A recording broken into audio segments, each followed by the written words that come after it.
What's going on, everyone? Jeremy here from the Quartering, and I hope you're having a wonderful day. And I have some good news to provide you. You know, all these athletes that went to the Olympic Games with seemingly the sole purpose to use it as a stage to protest and talk about how much they hate this country and things like that. Well, I think you'll be happy to know that literally none of them won a single thing. In fact, one of them finished 11th out of 12 competitors. The U.S. women's soccer team is now completely out of a competition for gold and much more. Just a quick recap of what we have. So we had obviously Laurel Hubbard competing at the Olympics, a biological man competing against biological females in a feats of strength at the Olympics. Well,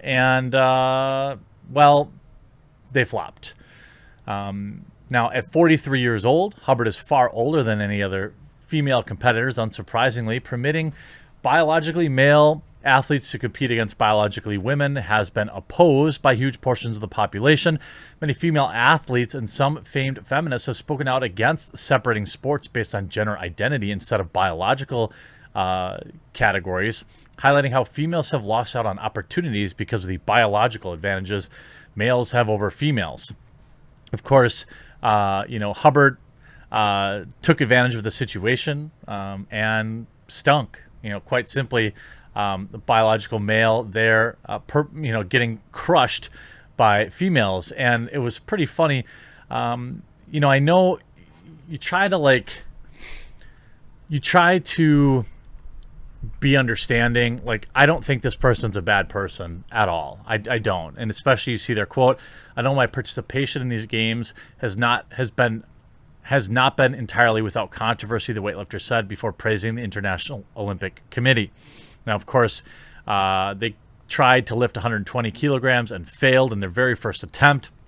In the second attempt, they lifted a very shaky 125 kilograms overhead. It's interesting. One of the female commentators noted that it was very surprising that the questionable 125 kilogram wasn't challenged.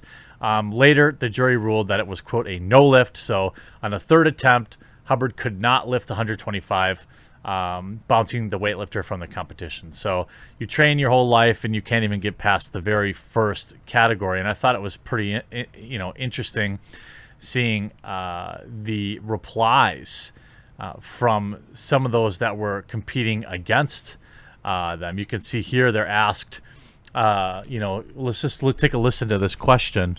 Pretty funny. Yeah. Let's see. In a individual event, and I was wondering, what you felt about that and what you felt that it took. So they're asking what you felt. Oops, here, hold on. Night here with Laurel Hubbard competing as the first openly transgender in a hopefully you can hear this. Individual event, and I was wondering, what you felt about that and what you felt that it took place in your sport. Mm-hmm. Nobody wants to answer that question. It's a minefield. And then somebody finally steps up. No, thank you. No, thank you. It just says no, thank you to that question, which was hilarious. Then recapping the U.S. women's soccer team getting mocked after losing to Canada, missing out on Olympic gold. The U.S. women's national team lost to Canada on Monday in the semifinal match of the Tokyo Olympics, knocking the U.S. team out of contention for gold or silver medal, setting off a wave of mockery online. Now, look, I have friends, female friends that really like the women's soccer team, and I feel bad for the players on that team that work hard and choose to be team players and not use it to further their own brand and to politicize their sport. But you could probably just cut Megan Rapinoe and have universal praise back. Of course, members of the U.S. women's team have sparked controversy and anger among American fans by refusing to stand for the anthem. Earlier in the Olympics, the entire team knelt for the anthem before losing to Sweden. Happiest people on the planet Earth today, I'm guessing not the shareholders of Victoria's Secret, where Megan Rapinoe will now have tons of free time to rep their brand. Tablet Magazine's Noam Blum remarked, "Well, the soccer team lost? What a shame." I'll say it again. I think people who aren't proud of this country shouldn't be barred from representing it internationally. they just shouldn't expect their country to root for them. I think that that's a reasonable take. Evangelist Franklin Graham, the son of the late Billy Graham, said that the loss was predictable and likely due to the fact that the focus its players put on political wokeness rather than playing the game. Now, I don't think that the two are directly related. I think it'd be pretty tough to, break down the amount of time people spent and whether or not that was a thing. Although, karma, I may not be an overly religious person, but I do believe karma is a thing. And so having it strike a lot of these athletes is pretty hilarious to me. The U.S. women's soccer team lost to Canada for the first time in 20 years, and I think a lot of people saw it coming. It's coming. It seems as though they've lost their focus and instead become more focused on political wokeness and using the Olympic stage to promote their agendas. Radio host Clay Travis made a similar point, adding that many Americans were gladdened or unbothered by the loss because of the amount of woke messaging the team has pushed. I think that basically comes from one or two of the players, in particular Megan Rapinoe. And it's funny. I saw a lot of people tweeting out the tears. It's terrible. We just didn't have it today, she said. Too many errors on us again. I feel like space was there for us to play. We just couldn't get to it. Too many touches or, an errant touch. That's football. They got, I think, one shot on goal, a PK.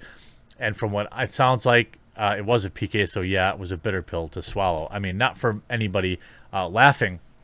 And then you see anthem snubbing Gwen Berry fails to medal at Olympics, unable to represent the oppressed at the podium. U.S. hammer thrower Gwen Berry failed to medal at the Tokyo Olympics on Tuesday after promising protest and represent the oppressed if she were to make it to the podium. Berry finished in 11th place out of 12 competitors, registering a distance of 71 meters in the hammer throw, according to New York Post. The athletes made headline during the Olympic trials in June. While on stage receiving her medal, Berry turned her back to the flag and held up a T-shirt that read "Activist Athlete." Well, I assume that you put activist first because you're not a very good athlete.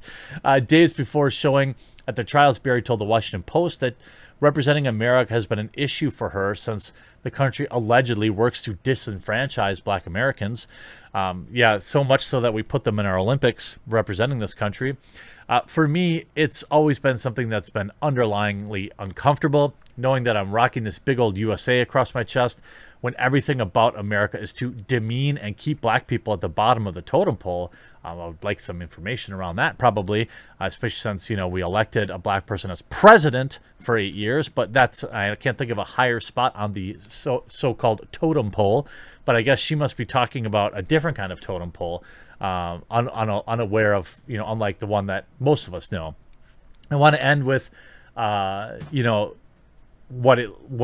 who's quickly becoming one of the most popular stars of the Olympics. So female American wrestler saying, "I love representing the United States." American wrestler gives patriotic speech after winning gold medal. Recently, finding an athlete that is overjoyed to be representing the U.S. has been pretty difficult. Olympic shot putter Raven Saunders protested on the podium for the oppressed by forming an X with her arms. Gwen Berry turned her back to the flag on the national anthem, and the entire women's soccer team took a knee before the Olympic match in solidarity. But not every athlete is unappreciative of what this country provides. I bet you that they're an immigrant. I'm willing to bet. It just seems like nowadays people who immigrated to this country in recent years are more patriotic than the people that have lived here for a very long time. And that goes to a lot of the privilege that a lot of people have here. They have no idea what it's like to live anywhere else, so they think it's just the worst thing on the planet. Of course, on Tuesday, these young women going to go see themselves in a number of ways, and they're going to go look up there and go, "I can do that," she said. "I can see myself." After her victory, Mensa Stock could barely control her happiness and appreciation in her post-match interview. "I surprised myself. It's by the grace of God that I'm even able to move my feet," she said. "I just leave it in his hands, and I pray that all the practice, the heck that my coaches put me through pays off, and every single time it does, and I get better."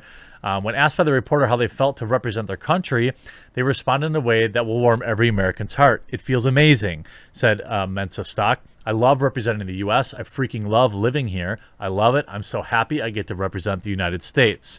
She entered the Olympics as the #1 overall seed, beating Japan's Sarah Dosho.